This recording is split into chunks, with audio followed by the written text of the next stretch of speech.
Je voudrais juste faire un tout petit point tout d'abord pour vous annoncer un certain nombre de futurs rendez-vous.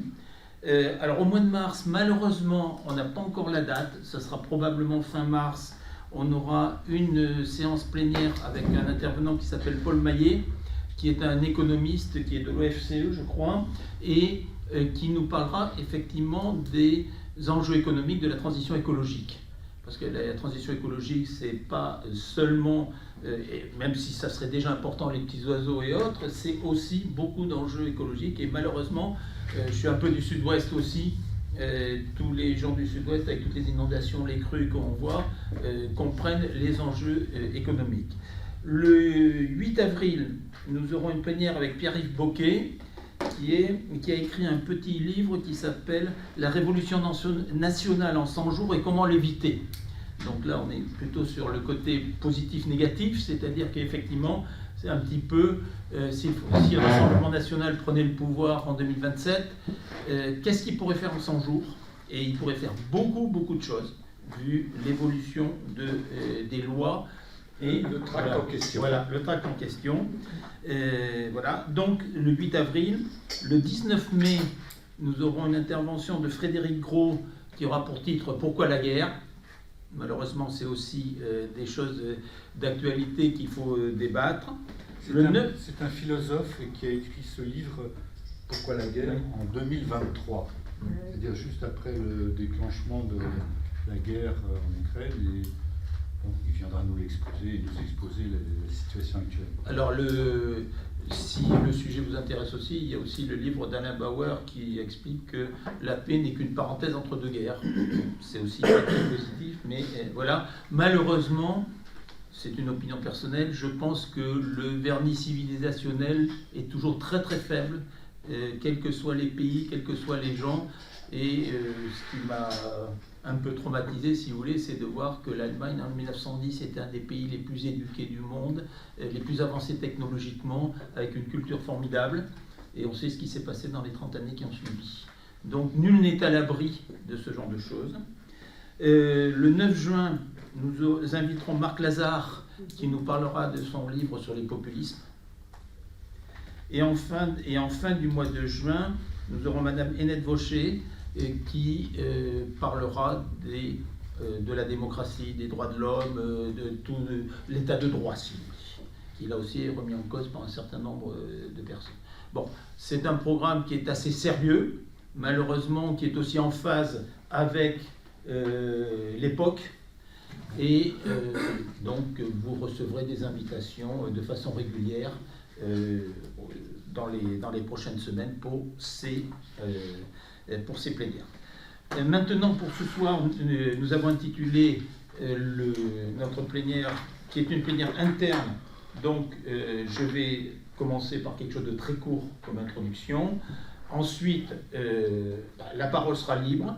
Et c'est plutôt dans le but, d'abord, de s'exprimer, de faire en sorte qu'on échange des idées, on s'enrichisse mutuellement, quitte d'ailleurs à ce que certaines idées puissent être reprises après pour faire des plénières, voire pour faire un groupe de travail qui nous permettrait d'approfondir et voire d'éditer une petite brochure comme on le faisait dans le passé. Sur l'Europe, les cercles Condorcet ont beaucoup travaillé sur l'Europe dès le début, leur naissance. Le cercle de Paris est né en 1987 et nous avons beaucoup réfléchi sur la construction européenne, sur son approfondissement, sur son élargissement, sur aussi comment arriver à faire un pendant social à l'Europe économique et l'Europe des marchés qu'on faisait. Donc nous avons beaucoup discuté, mais à chaque fois, c'était de façon très positive, puisque l'Europe s'étendait, s'approfondissait, s'enrichissait, et in fine, on pouvait dire que, même s'ils n'en étaient pas toujours conscients, les Européens étaient toujours plus heureux. Malheureusement, depuis une dizaine d'années, disons, avec les premiers craquements de la paix en Ukraine, avec une première quasi-invasion en 2014 des deux oblasts du Donetsk et Luhansk et de la Crimée, on a eu les premiers craquements. On a eu après la Chine qui s'est beaucoup développée et on n'a pas su non plus écouter les signaux faibles que nous a envoyés la Chine, qui était un redoutable concurrent économique. Il y a eu bien sûr l'invasion de l'Ukraine en 2022 et puis l'arrivée de Donald Trump.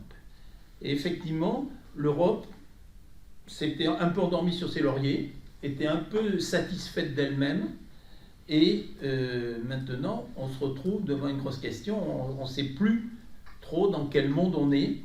Si vous n'avez peut-être pas vu les images, mais il y a une grande réunion à Munich qui est le sommet sur la sécurité européenne qui est tous les ans à Munich, avec comme organisateur dirigeant un monsieur qui a au moins une soixantaine d'années. Et en 2025, c'est lui qui a fait le discours de clôture.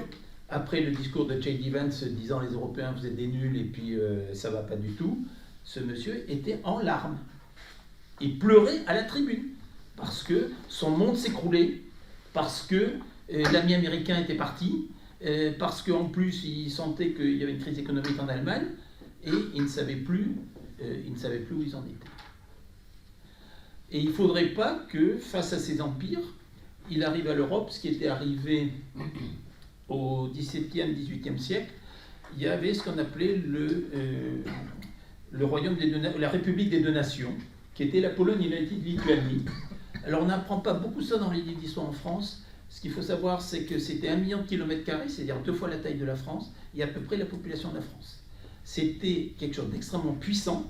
La preuve, c'est qu'en 1609, je crois, il y a une guerre entre la Pologne et la Russie, et les armées polonaises sont arrivées à Moscou. La Russie a été battue à plate couture. Donc vous voyez la puissance qu'avait fin du XVIIIe siècle, le dernier partage de la Pologne par les empires adjacents, la Pologne n'existe plus. Alors avec un peu d'accélération de l'histoire, on voit qu'il y a des enjeux qui pourraient faire en sorte que notre belle Europe devienne vassale ou quasiment esclave des empires adjacents. Alors la grande question sur laquelle on va débattre, c'est qu'est-ce qu'il faut faire, quelle est notre stratégie? Alors il y a une première stratégie effectivement qui est de dire, c'est un peu ce que nous disent les Américains d'ailleurs, hein, bon devenez un empire, enfin pas trop quand même, parce que nous on veut pouvoir vous vassaliser, alors devenez plutôt les marches de notre grand empire. Mais bon, on pourrait dire en tant qu'Européens on n'a pas envie d'être vassalisé, est-ce qu'il faut qu'on devienne un empire, c'est-à-dire plus autoritaire, en s'armant fortement, avec l'écologie, c'est un gros mot, on élimine. Les migrants, c'est un gros mot aussi, on les repousse ailleurs, voire on les noie dans la Méditerranée, etc. etc. Est-ce qu'on veut ce genre de choses, ou bien est-ce qu'on veut essayer de rester nous-mêmes? Alors bien sûr, en s'armant, parce qu'il faut un minimum de dissuasion. La dissuasion, on s'est trop reposé sur la dissuasion nucléaire, il faut aussi un minimum de dissuasion conventionnelle, mais en rattrapant notre retard technologique sur un certain nombre de choses, en rattrapant notre retard sur les chaînes d'approvisionnement, notamment en matières premières, en tissant des liens avec un certain nombre d'autres grands blocs. À titre personnel, au départ, je n'étais pas très pour l'accord avec le Mercosur, mais pour moi, le Mercosur va endommager certaines filières agricoles en France. On devrait faire des compensations, ou en France ou en Europe d'ailleurs, faire des compensations, mais pour moi, c'est un effort de défense. Il faut voir ça comme un effort de défense et non pas comme du libre-échange débridé. Donc voilà, pour l'Europe, effectivement, la question est de savoir comment on va arriver à résister en gardant nos valeurs démocratiques. Il y a des gros enjeux qui vont se jouer, puisque la nouvelle grosse offensive de Trump est en cours, c'est sur la réglementation de l'Europe sur le digital, c'est-à-dire sur les données personnelles, sur ça. Et effectivement, Peter Thiel, qui n'est pas très connu, mais c'est un des grands Manitou de la tech aux États-Unis. Il est venu faire une conférence devant l'Institut de France et avec un discours quasiment messianique. Il y a des antéchristes dans le monde. Alors, pour ceux qui ne sont pas très au fait, les antéchristes, ce sont des faux prophètes qui viendront juste avant le retour du vrai Christ, et le dernier combat sera entre les antéchrists et le Christ, et bien entendu, le bien gagnera, et tout ira bien à ce moment-là. Bon, ça, c'est pour donner quelques références, et c'était très clair. Les antéchrists, eh ben, c'est tous les gens qui empêchent les grands magnats de la tech eh ben, de faire ce qu'ils veulent. Ils doivent faire ce qu'ils veulent, ils doivent pouvoir faire ce qu'ils veulent sur les données, ils doivent pouvoir faire ce qu'ils veulent sur les humains, l'homme augmenté, des choses comme ça, sur tout ça. Voilà. Donc, ça nous donne un petit peu un faveur. Et pour terminer, je vais dire deux choses. Premièrement, vous avez sans doute entendu le discours d'Emmanuel Macron qui a repris une phrase de Zygmunt Gabriel sur les herbivores et les carnivores. Il disait, les Européens, nous sommes des herbivores dans un monde de carnivores. Bon. Ce que je proposerai à M. Macron et à M. Gabriel, c'est de regarder certains documents animaliers, ce qui se passe en Afrique, j'aime bien. Et qu'est-ce qu'on voit? C'est que même des lions très affamés, ils ne s'attaquent pas à des bœufs musqués, ils ne s'attaquent pas à des éléphants. Sauf si c'est un jeune ou un malade et qui s'isole du groupe. Donc, en général, ils ne s'y attaquent pas. Donc, nous, comment on va devenir un herbivore fort? Fort parce qu'on aura, comme je l'ai dit, résolu certains problèmes, mais aussi fort grâce à une forte cohérence interne. Il y a 2 ans, j'ai écrit un papier assez important sur les inégalités. On avait travaillé sur les inégalités en France notamment, et avec 1 ou 2 plénières. Mais ce n'était pas du tout pour faire une énième réflexion sur les inégalités, c'était au départ de dire la société ukrainienne qui était très divisée, très corrompue, avec un niveau militaire nettement inférieur à la Russie, avait réussi à se coaguler et à résister. Et je me demandais, si nous arrivait la même chose en France, est-ce qu'on résisterait? Est-ce que la société française, que Jean Fourquet disait en archipel, mais est-ce qu'il n'y a pas la dérive des continents et toutes les îles de l'archipel ne sont pas en train de s'ignorer les unes des autres, voire se détester? Donc, est-ce que c'est ça aussi? Ça fait partie, et c'est d'ailleurs ce sur quoi les Américains jouent, ils essaient de jouer la division pays par pays. Voilà. Et deuxième point que je voudrais vous donner comme réflexion, c'est en liaison à ça, c'est est-ce qu'on va pouvoir définir un intérêt général européen? Est-ce qu'on va pouvoir faire en sorte qu'il y ait... Bon, on est des peuples très très différents. Je suis très germanophile, j'ai eu des très bons professeurs d'allemand, je suis allé souvent en Allemagne, mais vraiment, les Français et les Allemands, c'est pas la même chose. Je peux vous donner des tas d'idées. Et l'histoire du grand projet européen, le SCAF, là, le système de combat aérien du futur à 100 milliards de dollars, signé par Macron et Angela Merkel il y a 10 ans, il capote. Je pourrais vous refaire l'histoire, ça serait, bon, il faudrait 5 minutes, mais, tout à l'heure dans le débat si vous voulez, mais ça traduit bien que la coopération européenne est très très difficile. Qu'il faudra aussi que nos dirigeants européens fassent preuve de beaucoup d'humilité, beaucoup d'écoute, pour faire en sorte que, effectivement, on arrive à réagglomérer l'Europe. Parce que c'est très facile d'être contre, c'est beaucoup plus difficile de bâtir ensemble.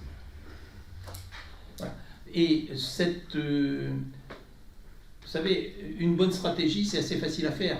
On parle beaucoup des rapports Draghi, l'État et tout ce que vous voulez, ce sont des bons rapports, même si, à mon avis, ils sont beaucoup trop restrictifs, parce que là aussi, il faut être lucide sur la construction européenne. Lorsque vous écoutez des émissions à la télé, qu'est-ce qu'on vous dit? La force de l'Europe, c'est quoi? Comment on va faire plier les États-Unis? Il y a 450 millions de consommateurs. Voilà, on est des consommateurs. Moi, j'ai une ambition un peu plus importante pour les Européens que de se résumer à des consommateurs, d'être des acteurs de leur vie, d'être des citoyens. Et c'est ça un petit peu le grand défi que nous avons, et pour faire en sorte que, effectivement, nous construisions ce type d'Europe et qui sera forte comme ça. On pourrait mettre une petite parenthèse sur la France. La France doit aussi faire le ménage chez elle et redevenir forte parce que elle fait partie des pays qui sont les plus divisés actuellement. Voilà, bon, je veux pas être plus long, mais je crois que j'ai essayé de lancer quelques pistes. Vous avez certainement 10 ou 20 pistes beaucoup plus intéressantes et beaucoup plus importantes à proposer. Donc maintenant, je vous écoute. On va tous s'écouter les uns les autres. Une remarque d'abord, évidemment, les invités peut-être n'ont pas eu connaissance de ton texte. Il était. Ah si. Bon, il y a eu plusieurs textes, mais il y avait un texte qui était lié à la réputation. Non, parce que, franchement, tu as réalisé un très bon texte. Il est très très intéressant. Mais je voudrais faire une remarque à propos de ce texte. Il y a toujours un petit relent pro-russe chez toi. On avait eu des discussions. Il y a quelques années d'ailleurs, parce qu'on n'était pas d'accord. Je ne suis pas du tout d'accord avec le paragraphe que tu présentes sur l'extension de l'OTAN. Ah oui, d'accord. Voilà. Je ne suis pas du tout d'accord quand tu dis que c'est une stratégie américaine. Il y a peut-être un peu d'américanisme là-dedans. Mais moi, pour avoir côtoyé dans différents milieux les États qui ont adhéré à l'Union européenne dans les dernières années, en particulier les pays baltes et la Pologne, ces pays-là, ils étaient pour entrer dans l'OTAN prioritairement avant même l'entrée dans l'Union européenne. L'Union européenne était secondaire pour eux par rapport à l'OTAN. Donc ne disons pas quand même que c'est une volonté américaine d'étendre l'OTAN jusqu'aux frontières de la Russie, parce que vraiment ces pays-là, pour se défendre d'une Russie qui les avait envahis, qui les avait opprimés, ces pays-là voulaient surtout entrer dans l'OTAN. Donc je me permets de corriger un petit peu ce paragraphe de ton papier, qui pour le reste, je le redis, est excellent. Mais je tenais quand même à faire cette remarque parce que moi je ne suis pas du tout d'accord avec l'analyse que tu présentais là. Il y a peut-être une stratégie américaine, je ne le conteste pas, mais tenant compte aussi de la volonté des peuples et de la volonté de ces États, voilà. Et donc, autrement dit, c'est là où je dis qu'il y a un petit relent quand même pro-russe, c'est que tu reprends d'une certaine manière, peut-être inconsciemment finalement, le discours poutinien sur l'agression de la Russie à travers l'extension de l'OTAN, ce qui était un motif à ses yeux légitime, enfin tout du moins présenté comme tel, finalement pour agresser l'Ukraine. Non, l'OTAN c'est fait par la volonté des peuples, l'extension de l'OTAN. Oui, Jean-Claude. Jean-Claude, enfin oui, je suis aussi au conseil d'administration. Oui, je voudrais simplement mentionner qu'il y a quand même des côtés très positifs. L'euro, ça n'est pas rien. Je ne sache pas que les citoyens qui bénéficient de l'euro le regrettent. Deuxièmement, quand il y a eu la Covid, l'Europe s'est pas mal démerdée. Si on compare aux États-Unis avec cet abruti, et d'autres pays, on a pas mal fait quand même. On a pu avoir les vaccins en commun, donc on voit l'intérêt. Et il est intéressant, si je puis dire, de montrer ce que l'Europe apporte. Parce qu'effectivement, c'est très facile. Dès qu'il y a un problème, on dit « Ah, c'est l'Europe, avec toutes ces normes à la con, la taille des bananes, on connaît par cœur. » Alors, il y a aussi un point. Aurait-on dû intégrer les pays de l'Est? Moi, personnellement, je pense qu'on l'a fait trop vite. Et qu'on a étendu l'Europe, c'était merveilleux, au lieu d'approfondir. Le problème aujourd'hui, c'est d'approfondir, et on ne peut pas approfondir à 27, c'est pas possible. D'ailleurs, depuis des années, un certain nombre de leaders politiques parlent de cercles concentriques. Il s'agit donc de créer un premier cercle. Il y en a un actuellement qui d'ailleurs pas seulement européen, c'est les volontaires avec l'Angleterre, enfin le Royaume-Uni et le Canada. Bon, il s'agit donc de retrouver des alliances au sein de l'Europe. On ne fera pas une Europe à 27 approfondie aujourd'hui, même peut-être dans 10 ans. Il faut donc trouver des alliances en partageant des valeurs communes. Ce qui manquait un tout petit peu bien que tu sois là-dessus, c'est on est un État social. Si on compare les États-Unis, qui sont vraiment une merde sur le plan de la protection sociale, pour y avoir vécu, je sais ce que c'est, par rapport à l'Europe, l'Europe a quand même en commun aussi une protection sociale qui est plus ou moins bonne, mais qui est plutôt meilleure que les empires. Enfin, au moins que l'empire américain et probablement l'empire chinois. Voilà, c'est tout simplement. Mais je pense qu'il faut absolument insister sur ce que apporte l'Europe et ce qu'elle a apporté, pas seulement des consommateurs. Et puis les alliances. On a eu un débat en 2005 t'en souviens, C'est vieux. Michel? Oui, oui. Et tu te souviens de ta position? Oui. Il était plus ou moins contre le traité, ou plus que moi, contre le Non, traité. j'étais contre. Moi aussi, j'étais Ah contre. oui, J'ai voté non. Oui, non, mais. Non, là- non, attends. Oui. Et ce que je veux dire, c'est que on vit des périodes successives et que la période de 2005, c'était est-ce que comment dire, le traité constitutionnel qui était effectivement, on peut en discuter, moi j'en discuterai volontiers, mais qui était à l'époque discuté, sur lequel on a dû voter, c'était aussi une façon de concevoir l'Europe de l'époque. Et à l'époque, il y avait deux positions, qui étaient une position d'une part de faire une Europe des nations, qui était le camp des non en quelque sorte, et puis le camp des oui, qui était de faire une confédération, c'est-à-dire aller plus loin dans l'intégration européenne. Et se poser effectivement la question, est-ce qu'on peut le faire avec les pays de l'Est qui viennent d'être intégrés ou qui vont être intégrés bon. Et c'était, je pense, quand même, il faut revenir à l'époque, c'était aussi dans l'idée que l'intégration positive, alors là je te rejoins Jean-Claude, que l'intégration se ferait et qu'il y aurait un rattrapage important des pays de l'Est dans leur intégration à l'Ouest, qu'on avait connu avec l'Espagne après son entrée dans l'Europe. Et donc ça, c'était le côté positif de l'Europe. Et là, je compléterai quand même par rapport à toi, c'est que j'ai été beaucoup dans les pays de l'Est à cette époque-là et avant. L'OTAN, c'était effectivement se protéger contre la Russie, mais l'Europe, c'était le pays des pays de cocagne. Oui, d'accord. Et donc, intégrer l'Europe, c'était avoir accès au marché, avoir accès à des possibilités de consommation. On revient là à l'Europe consommatrice, hein, des possibilités de consommation qui amélioraient le niveau de vie des gens. Et moi, je me souviens, Prague, années 80, c'était vraiment un pays comme j'imaginais que pouvait être la France en 1920, hein, 1930. Ou la Hongrie. Et la Hongrie, pareil. Alors que c'était des pays qui, sur le plan intellectuel et culturel, étaient très développés, déjà. Donc, c'est ces contradictions-là qu'il faut avoir en tête. Et est-ce que le projet européen qui faisait quand même envie à beaucoup de gens, en Europe et aussi dans les pays de l'Est, qu'est-ce qu'il est devenu pour être aujourd'hui qu'on en ait moins envie ou qu'il soit même contredit et contrefait quelquefois. Hein. Donc là, il faut s'interroger aussi sur notre histoire et sur ces basculements qui ont eu lieu.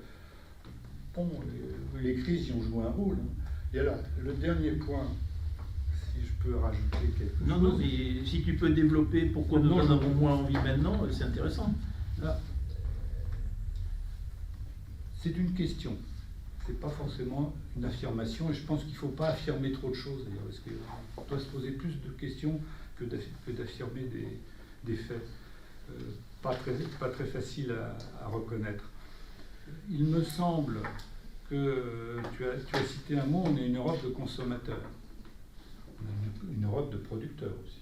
C'est-à-dire que l'Europe est une grande région de production, il ne faut pas l'oublier. Et 70 à 80% de ce qu'on consomme est produit en Europe, au moins. Donc, on est ça aussi.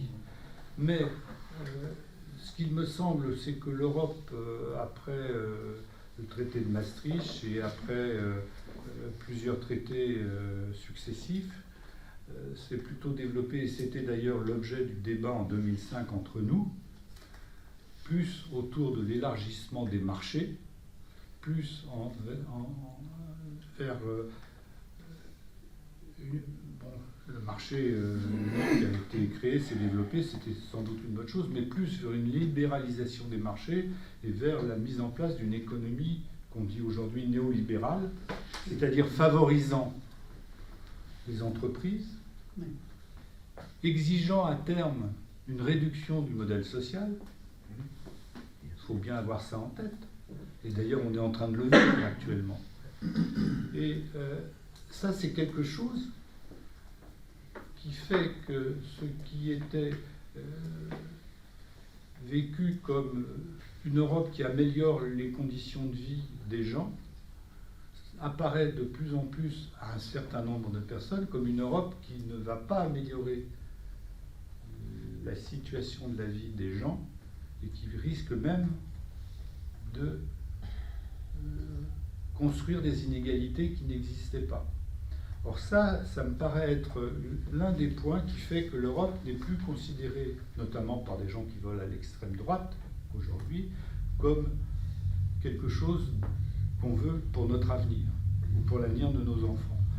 Et ça, c'est dramatique, parce que si on en est là, c'est peut-être aussi parce que, souviens-toi, au moment du traité constitutionnel, l'une des questions qui était très mal abordée, c'était celle dont tu as parlé tout à l'heure, des services publics, de l'intérêt général. Quel est l'intérêt général en Europe? C'est l'intérêt du marché. Ce n'est plus l'intérêt des services publics. L'Europe a parlé de services d'intérêt général. En fait, le service d'intérêt général, quand on le regarde de près, c'est l'intérêt du marché. Bon, c'est pas particulièrement enthousiasmant. Voilà, je voulais.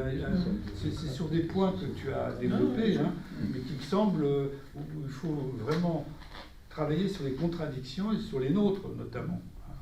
Parce que moi, je suis un peu plus pessimiste que toi, tout en étant aussi optimiste par ailleurs, c'est que je pense qu'on est dans une période de déconstruction. Et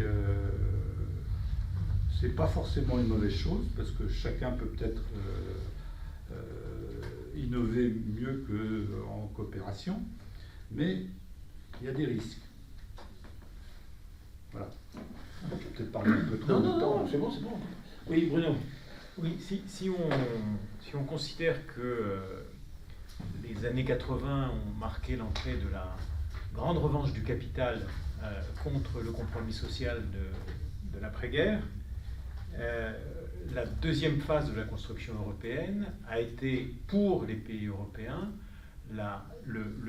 l'occasion de rentrer pleinement dans cette contre-révolution néolibérale. C'est ce qui a permis finalement de se défausser auprès de ces opinions sur la remise en cause du modèle, encore une fois, du compromis social d'après-guerre. Bon, on avait une pointe avancée de cette contre-révolution avec Madame Thatcher, bien évidemment, hein, l'écrasement des syndicats, la remise en cause de tous les équilibres sociaux. Les autres pays ont suivi. Les autres pays ont suivi avec une politique de l'offre, avec la remise en cause de toutes les politiques keynésiennes qui caractérisaient les politiques d'après-guerre et qui avaient fait de l'Europe, pas seulement de l'Europe, hein, on avait eu aussi ça aux États-Unis, mais qui donnait à l'Europe, je dirais, une tonalité particulière. Donc, à partir des années 80, on a ce processus qui se perfectionne au fur et à mesure avec le traité de Maastricht qui est une merveille du point de vue du néolibéralisme. Hein. C'est-à-dire, on revient à une politique économique, la politique des années 20, des années 1920, où on dit il y a un objectif, c'est la lutte contre l'inflation. Moi, j'ai voté non à Maastricht, alors que je me sentais très européen, après avoir lu le traité. Je me suis dit, c'est extraordinaire d'avoir aucune orientation en faveur de la lutte contre le chômage, je veux dire, on était dans une logique économique d'une totale univocité. Bon, Que le traité de Lisbonne n'a pas arrangé. Bien évidemment, bien évidemment. Mais Donc, et à la suite, si je continue, je vais aller vite, hein, mais si je continue, à partir du moment où arrive la crise de 2008, qui est quand même une crise absolument monumentale, hein, qu'un certain nombre d'économistes ont pu comparer dans son ampleur avec la crise de 29, l'Europe commence vaguement à avoir une politique je dirais, oui, d'une certaine relance à la toute fin des années 2000, et ensuite, notamment sous l'influence de l'Allemagne, qui a été, je veux dire, Madame Merkel est considérée comme une quasi-déesse. Je veux dire, ça a été une politique absolument catastrophique. Ce que disent aujourd'hui également les Allemands, hein, c'est notamment sur le plan du retard en matière d'infrastructure, et l'ensemble de l'Europe suit, particulièrement la France, alors que quand Hollande arrive au pouvoir, les Allemands se disent « Ah, il a été élu quand même sur une politique inverse de celle qu'on a menée jusqu'à présent, il faudrait peut-être qu'on lui donne quand même quelques petites choses. » Hollande balaye ça, il n'en a rien à foutre en fait, hein, et donc il continue avec une politique néolibérale, avec le CICE en particulier, donc qui continue avec une logique selon laquelle les profits d'aujourd'hui sont les investissements de demain et les emplois d'après-demain, hein, qui a une politique qui a échoué depuis les années 80. Et donc on a une situation qui ne cesse de s'aggraver dans les années 2010, avec une politique économique désastreuse. Je veux dire, il n'y a aucun économiste aujourd'hui qui défend la politique des années 2010. Hein. C'était vraiment un désastre. Bon, donc on est aujourd'hui dans une situation où le seul élément, un des rares éléments véritablement positifs de l'Europe, qui était une certaine voie vers la transition écologique. Celle-ci est remise en cause. Je veux dire, le Green Deal, c'est fini. Je veux dire, sous l'influence de la droite et de l'extrême droite, il n'y a plus aujourd'hui d'orientation dans ce sens.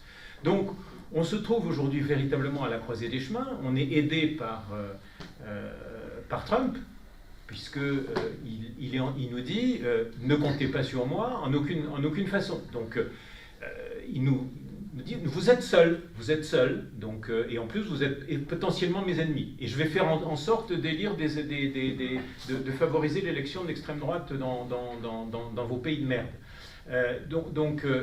Et on est dans une situation où soit on essaye de courir après le modèle américain ou le modèle chinois, ce qui sera un échec dans les deux cas, puisqu'il y a un élément dont on ne dispose pas, alors que ces deux puissances en disposent, c'est l'énergie bon marché.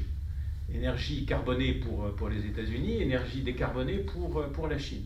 Donc, carbonée aussi, les deux. Pardon, et carbonée, mais elle s'oriente vers le nucléaire. Voilà. Et elle a la maîtrise des métaux à l'échelle internationale, de leur approvisionnement au niveau des matières premières et de leur traitement au niveau industriel. Donc aujourd'hui, la seule question qui se pose, c'est est-ce que l'on est prêt à inventer un modèle différent de ces deux-là, qui repose en grande partie sur la sobriété. C'est-à-dire, est-ce qu'on est prêt à remettre en cause fondamentalement notre modèle économique actuel? À l'heure actuelle, clairement, la réponse est non. La réponse est non. Je veux dire, les forces politiques aujourd'hui en Europe sont... je dirais la configuration la plus désastreuse qu'on puisse imaginer, avec une droite et une extrême droite qui sont hyper puissantes, qui convergent maintenant sur quasi tous les points, hein, sur le plan économique, sur le plan écologique, sur le plan des libertés publiques, et une gauche éclatée façon puzzle, quoi, je veux dire. Et puis, c'est pas les derniers événements récents et les déclarations de notre brillant ancien président entre 2012 et 2017 qui vont arranger les choses. Hein. Et je ne parle pas des brillantes déclarations aussi de M. Mélenchon. Bon, enfin, rien ne soit possible à gauche. Donc on est vraiment dans une situation extrêmement préoccupante. On sait où il faudrait aller. Je pense que beaucoup d'acteurs savent où il faudrait aller, savent qu'il faut inventer un modèle différent, mais les conditions politiques d'émergence de ce modèle n'existent pas. Bon, je suis désolé d'être un petit peu pessimiste, mais... Oui, alors... Moi, je souscris tout à fait à l'historique que vous venez de faire et aux effets des choses. Et là, il me semble qu'une réflexion, puisque je crois qu'on est là pour ça, on n'a pas de décision à prendre, on a réfléchi. On n'a pas un énorme pouvoir. On est totalement irresponsable. Voilà, c'est ce que j'avais compris. Donc, puisqu'on a dit au stade de la réflexion, on a toute liberté, il me semble que moi j'insisterai beaucoup sur le présent. C'est-à-dire, là, vous avez fait, mais nous sommes au point d'arrivée actuellement. Et dans ce point d'arrivée, nous sommes, alors d'abord, bien dissocier la France et l'Europe. Je veux dire qu'on a toujours tendance, lorsque français, comme nous sommes en français, à penser que l'Europe idéale, ce serait la France idéale, quoi. Bon. Alors je ferme la parenthèse. Donc c'est pas du tout ça, bien entendu. Et il me semble que là, il faut installer le continent, disons européen à 27, géographiquement c'est pas vraiment un continent, enfin bref, installer l'unité qui n'en est pas une en réalité, Europe dans le monde global, pas seulement avec les voisins ou même avec la Chine, etc. Donc ça c'est la première chose, et ça c'est vraiment une des grandes nouveautés de la géopolitique, on peut dire, contemporaine. La deuxième chose, c'est que quand nous parlons de l'Europe, assez spontanément, nous parlons d'une sorte d'unité économique. Vous avez retracé les modèles économiques sur lesquels les pays européens se sont alignés, parfois un peu malgré eux, mais finalement ils se sont alignés là-dessus. Et sans oublier la chose que finalement il n'y a pas d'alternative de système économique autre que le système capitaliste dans ses caractéristiques générales. Il n'y a nulle part un modèle qui se présenterait comme tel. Je laisse de côté le cas de la Chine, qui, vous le savez, est très particulier. Bon. Par conséquent, c'est dans ce monde-là qu'il faut actuellement penser l'Europe. Et alors, de quoi parle-t-on ? L'Europe n'est pas un être politique, et c'est bien son gros problème depuis longtemps. À la rigueur, elle est un ensemble de pays, c'est l'Union économique, quoi. C'est l'UE. Bon, très bien. Et là, il y a quelque chose maintenant, une catégorie politique qui est fondamentale pour tout le monde, c'est la question de la souveraineté. C'est-à-dire qu'il n'y a pas une souveraineté européenne. Et que, à l'inverse, dans les pays européens, il y a actuellement, et c'est ce qui est très destructeur, presque autant de pays européens qui revendiquent une souveraineté à l'intérieur des limites des États territoriaux déjà en place. Et ce qui fait qu'on a des situations un peu sur le fil du rasoir actuellement, je pense à l'Italie par exemple, qui politiquement serait plutôt anti-européenne, qui serait, par populisme ambiant, etc., souverainiste, et qui n'a pas d'autre solution que d'essayer de se rattacher autant que faire se peut aux États-Unis. Bon. Donc, et qui vient de prendre conscience très récemment que ce rattachement ferait que le souverainisme italien ne tiendrait pas la route longtemps parce que l'Italie serait encore plus vassalisée qu'elle ne l'est aux États-Unis. Et c'est là, c'est pour toutes ces choses-là que les choses coincent. Et enfin, politiquement, actuellement, ces questions européennes, avec la question de la souveraineté, il y a une sorte de rétroaction sur la démocratie libérale elle-même en tant que régime politique. Puisque, et c'est là qu'on revient aux libertés dont il avait été question, je crois, liberté personnelle, liberté publique, à la question de l'indépendance de la justice, enfin, etc., qui sont autant de problèmes qui retentissent maintenant dans beaucoup de pays européens. Et j'ajoute que l'affaire Epstein, je ne sais pas comment vous le prononcez, ne va pas ranger les choses. Bon, donc la situation de l'Europe aujourd'hui, en 2026, elle est comme ça. Et c'est vrai que l'histoire des herbivores, des carnivores, oui, évidemment, c'est une image qui est intéressante, mais avant de se projeter dans un avenir souhaitable, je crois qu'il faut bien analyser la base de départ, c'est-à-dire telle qu'elle est aujourd'hui. Et on voit ça, on va avoir ça dans les mois, dans l'année qui vient, puisque nous entrons dans une période électorale où toutes ces choses-là vont s'affronter dans un ordre connu, mais enfin qui est l'ordre chaotique, hein, c'est le mot de l'époque, chaos. Hein, bon. Alors, je laisse de côté les effets des zones d'influence qui sont en Europe.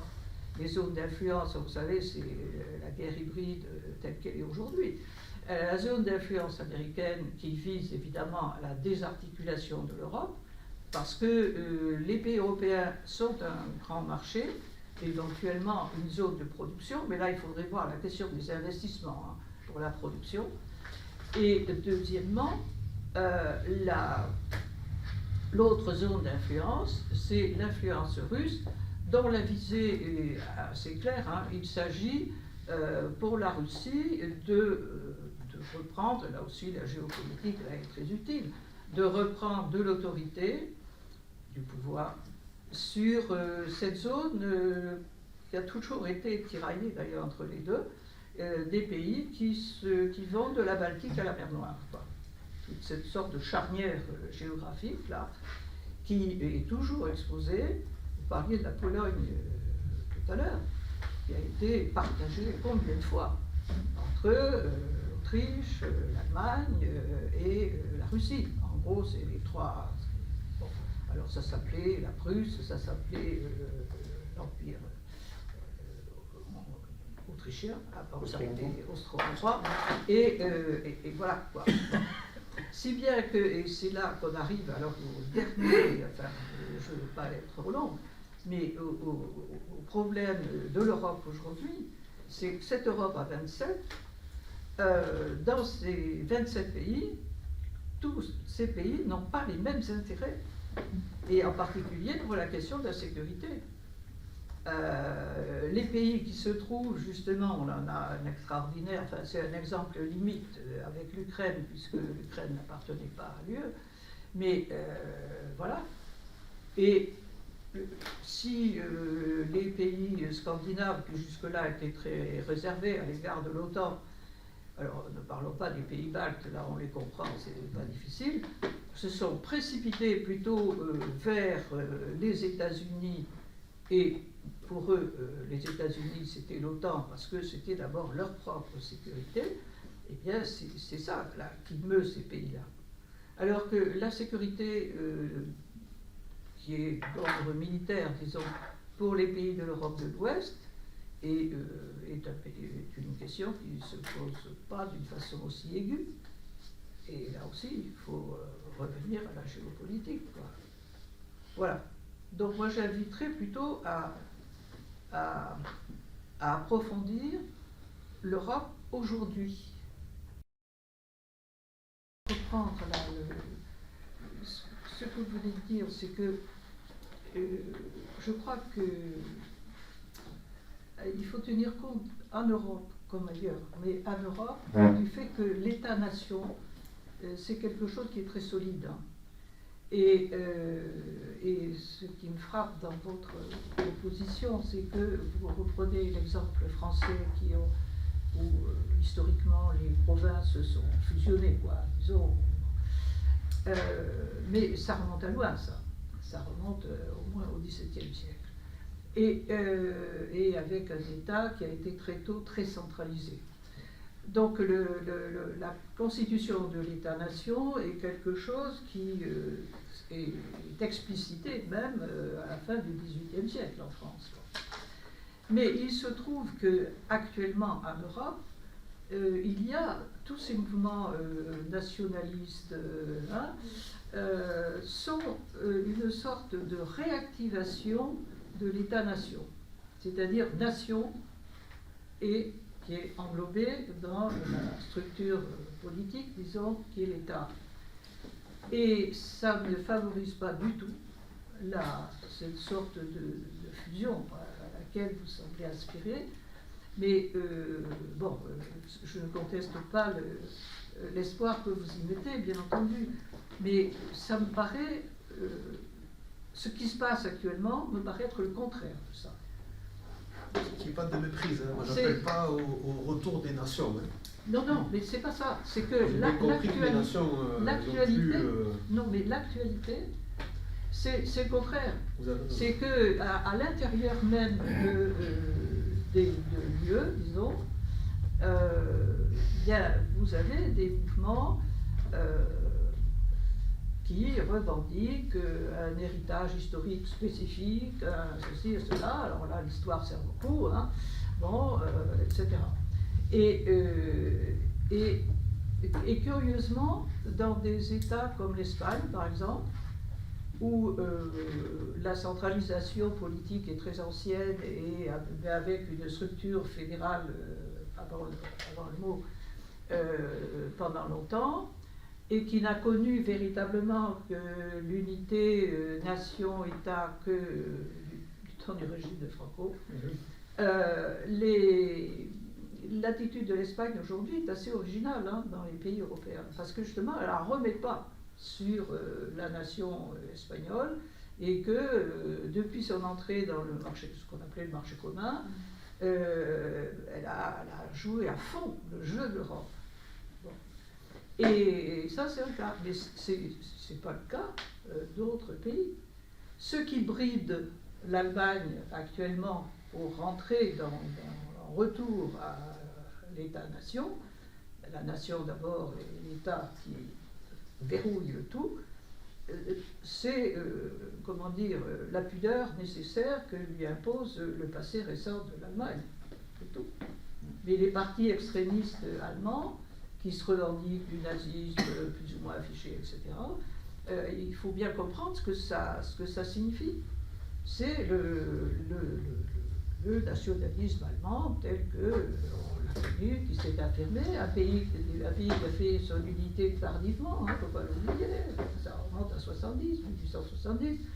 Bon, et dans le cas italien, on a quelque chose qui, en parallèle, est un peu la même chose. C'est-à-dire que le passé fasciste, le fascisme vrai, celui qui est historique, quoi, le passé fasciste fait que après toutes les mésaventures entre 1943 et 1946,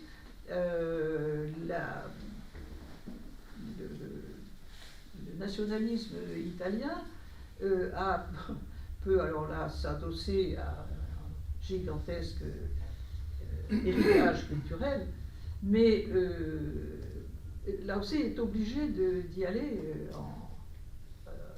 doucement, quoi. Bon. Vous voyez, c'est pourquoi là, je crois qu'actuellement, il y a des nationalismes qui deviennent vigoureux et qui se traduisent précisément par un refus de l'Europe, parce que précisément ils ne se reconnaissent pas dans les voisins, et surtout leurs intérêts ne sont pas les mêmes, enfin, etc. Et je crois que là, le principe même de la réalité de la nation et du sentiment, non pas national, mais nationaliste, cette fois-ci, conduit à une destruction de l'Europe, et pas à sa construction. Ok.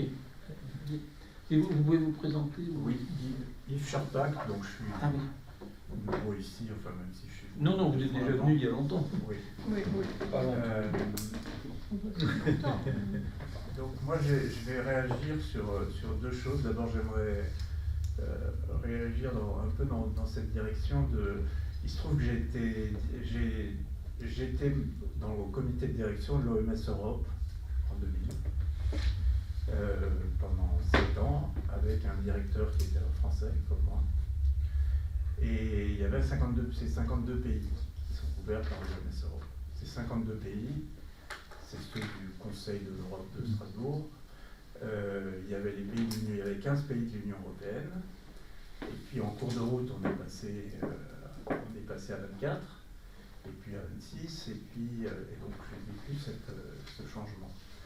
Et je dois dire que j'ai vu, grâce à l'Union européenne et à l'obligation de respecter les acquis communautaires, etc., des systèmes de santé et de protection sociale qui se sont grandement améliorés dans tous les pays qui ont adhéré, qui sont devenus membres de l'Union européenne. Ils ont changé, il y a vraiment quelque chose qui s'est passé, et on faisait des benchmarks très très précis de tous les pays européens au sens large, mais ceux-là en particulier, et il y a eu un vrai changement très positif. Il se trouve qu'après, pendant 4 ans, j'étais représentant de ce bureau de l'OMS auprès de l'Union européenne, j'étais à Bruxelles, et où il y a un centre de benchmark de l'ensemble des systèmes de protection sociale et de santé qui montre qu'il s'est vraiment passé des choses qui sont des progrès, et que ces progrès ne sont pas indépendants de ce que l'Union européenne imposait et demandait de faire. Donc j'ai du mal à entendre que c'est la catastrophe, etc. En tout cas, c'est une Europe... Mais excusez-moi, je vous pose la question, qu'est-ce qui explique ça? Parce que la politique de santé n'est pas une politique européenne, donc qu'est-ce qui fait que... Mais elle est une politique, il y a une politique de santé européenne. Aujourd'hui, elle en a une. Il y a une direction de la santé qui a été créée, qui n'existait pas à la Commission européenne. Le traité de Maastricht a introduit la santé comme une obligation du traité, c'est-à-dire la santé, le respect de la santé des citoyens dans toutes les politiques de l'Union européenne, comme une phrase du traité européen, ce qui n'existait pas avant non plus. Il y a un vrai changement qui s'est passé grâce aux politiques de l'Union européenne. Alors, maintenant j'en arrive à... Je vais pas aller plus loin parce qu'on pourrait en parler pendant longtemps.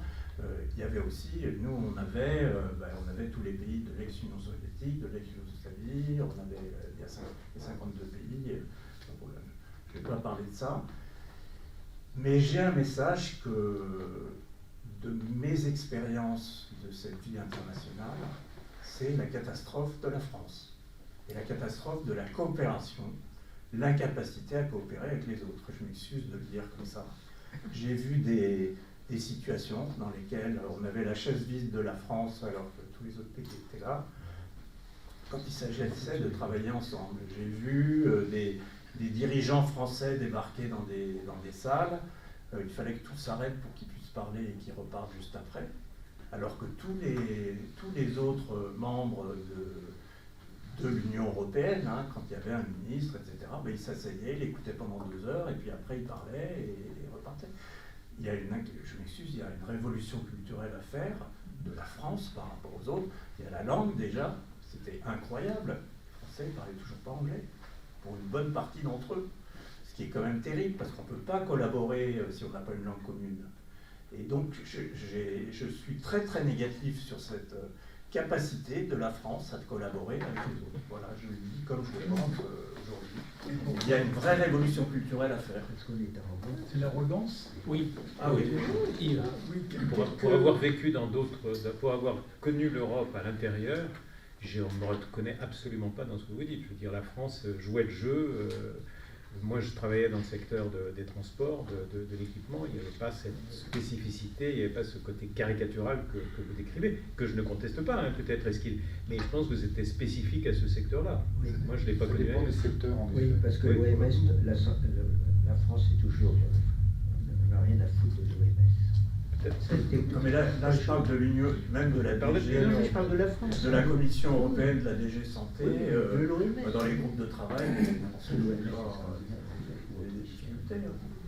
Oui, une petite remarque qui va un petit peu mettre en articulation les différents propos qu'on a entendus. Je crois que c'était intéressant ce que vous aviez dit sur la construction de l'unité française, effectivement, qui a pris du temps, mais vous avez rappelé que non seulement elle a pris du temps, mais elle s'est faite sous l'égide d'un État très centralisé et très autoritaire.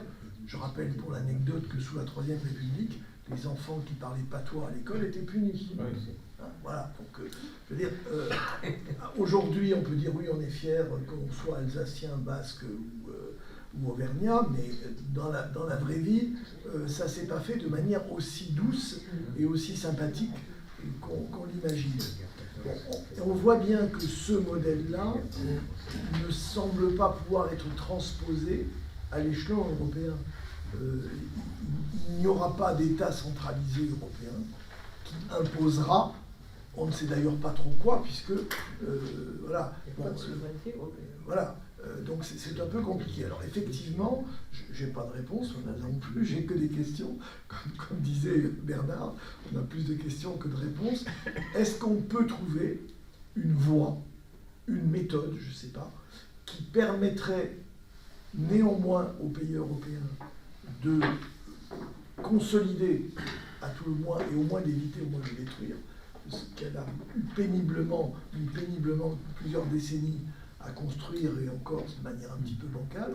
Est-ce qu'il y a moyen de trouver une autre voie d'approche que celle que nous avons expérimentée en France, et qui est pas transposable, parce qu'elle est sur un État hyper centralisé, avec alors peut-être une coercition qui n'était pas aussi douloureuse qu'on peut l'imaginer, mais qui est quand même réelle. C'est la démocratie. Oui, oui, bien sûr. C'est l'exemple de la Suisse. La Suisse, c'est la meilleure démocratie qu'on puisse trouver sur le continent européen. Personne n'est capable de nommer quels sont les dirigeants, parce que c'est le peuple qui dirige.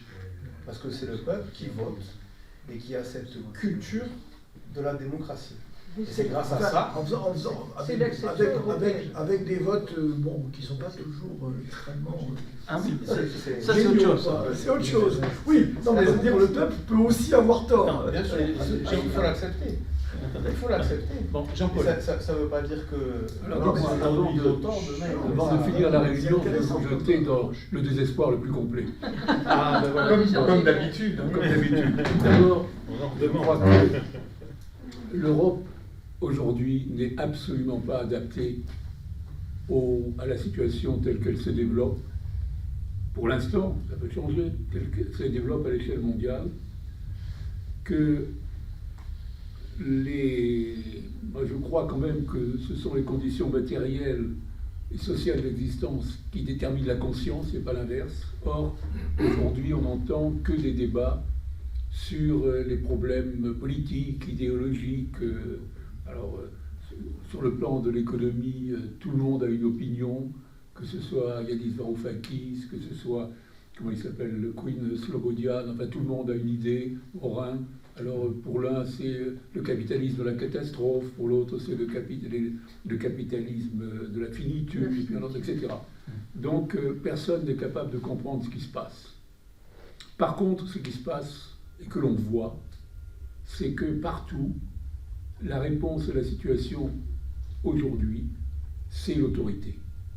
C'est des systèmes, quels qu'ils soient indiens, chinois, américains, russes, on peut continuer, turcs, etc. C'est des systèmes qui sont tous autoritaires et qui sont d'ailleurs souvent soutenus par des théories plus ou moins raffinées, mais existantes, sur effectivement le fait que la démocratie est un système aujourd'hui inefficace, que donc il n'aboutit qu'à paralyser l'action du capital, ce qui n'est pas d'ailleurs une idée nouvelle, hein, mais qui a repris maintenant beaucoup plus de force, et qui correspond probablement à l'état réel de la situation du capital, qui se caractérise quand même 2 ou 3 choses. D'abord, la rente, ensuite les monopoles et la fusion des monopoles avec l'État, ce qui est une chose qu'on trouve à peu près partout. Ou sinon la fusion, mais du moins l'articulation entre l'État. Et que ce système ne peut pas fonctionner avec des systèmes démocratiques tels que ceux que nous connaissons aujourd'hui. Et comme l'Europe est incapable de mettre en place un système pour toute une série de raisons, pas seulement politiques et idéologiques, mais également en termes de ressources, etc., ne peut pas mettre un système qui soit équivalent, l'Union européenne va devenir de plus en plus fantomatique et de plus en plus, disons, inactive sur un plan général.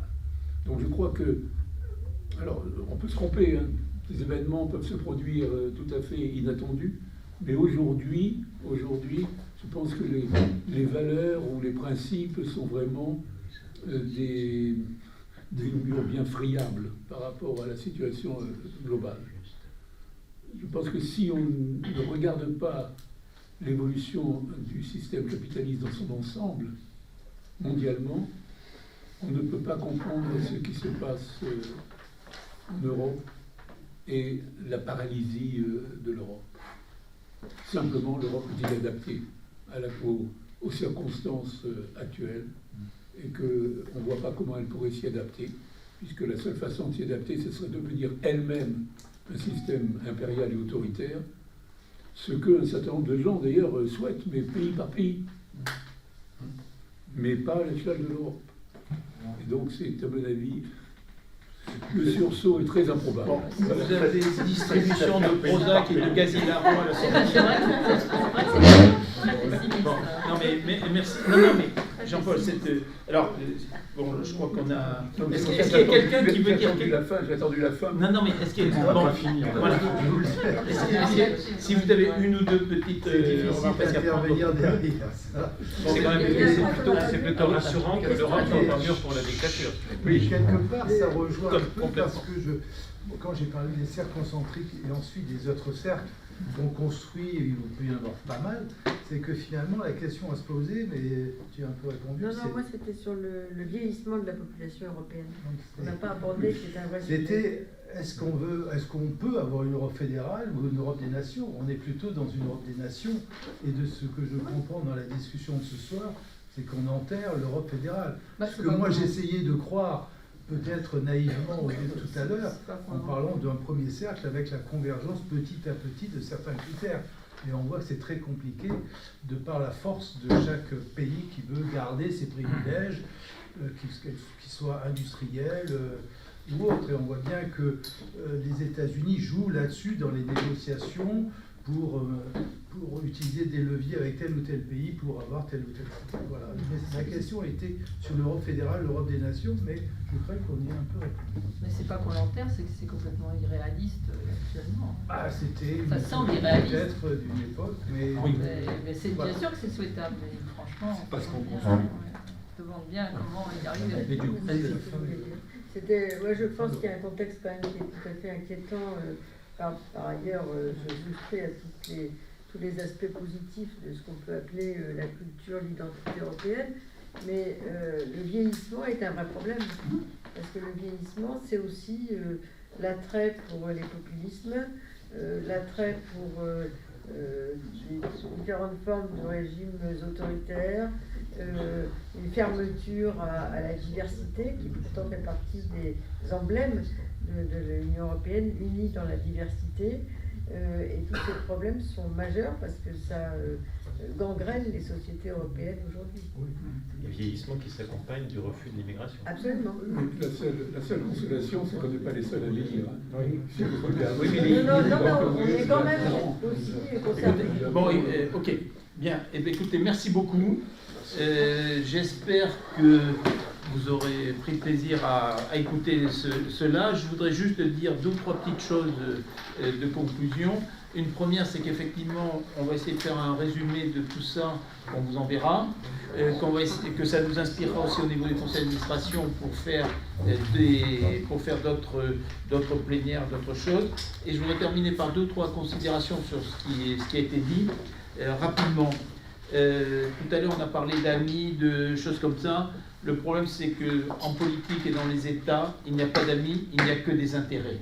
Et je crois qu'effectivement, pour trouver le chemin, on a parlé de voie, de chemin tout à l'heure, il faut un constat lucide, fut-il assez négatif comme celui de Jean-Paul ou sur ce qui vient d'être dit aussi sur le vieillissement, mais il faut partir de cette base-là, lucidement, et après, il faut se battre. L'optimisme, c'est de renverser les obstacles. Et pour les pays d'Europe centrale et orientale, on a parlé des cercles, des trucs comme ça, c'était quoi? C'est qu'il y a eu deux malentendus. Il y en a un premier qui est simple, c'est lorsque la Pologne négocie très chèrement son entrée avec beaucoup de subventions, le lendemain ils achètent des avions américains avec ces subventions-là. Pourquoi? Parce qu'il vaut mieux un protecteur fort et lointain qu'un protecteur faible et proche. C'est évident. Deuxièmement, sur les pays d'Europe centrale et orientale, ils ont passé quand même avant la Seconde Guerre mondiale, enfin avant la Première Guerre mondiale, c'était des empires et ils n'avaient pas leur mot à dire. Entre les deux guerres, il y a eu les nationalismes, mais c'était souvent des régimes autoritaires, fascistes et autres. Et après, il y a eu 50 ans ou 50 ans de soviétisme. Bon, eux, on leur dit, ça y est, vous êtes libres, vous allez rejoindre l'Europe. Alors, par parenthèse, je me souviens d'un colloque qui avait eu lieu au début des années 2000, où les démocrates de ces pays-là, c'était quelque chose qu'on avait fait avec Espace Marx, nous disaient, je vous en supplie, arrêtez de nous embêter avec votre réglementation européenne, acceptez notre adhésion, parce qu'entre les nationalistes et les post-communistes, on ne tient plus, on n'y arrive plus. Il faut qu'on le fasse. Le seul problème qu'il y a eu là-dedans, c'est que, bon, ils voyaient Bruxelles, bien sûr, comme étant la liberté, bien sûr, comme étant aussi une manne financière, mais qu'on les laisse tranquilles.